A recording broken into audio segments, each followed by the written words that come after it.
Hello guys, in this video I'm going to show you how to add Feebee to the Slack app. But before that, don't forget to subscribe and leave a comment down below, because at 10,000 subscribers I'm going to show you my whole YouTube revenue statistics and growth strategy. So without further ado, let's just jump right into it. First we have to open up the Slack app.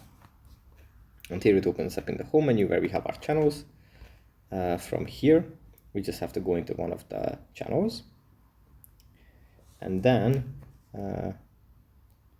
tap on Connect Apps. Then we have to scroll down and under the Working from Home section.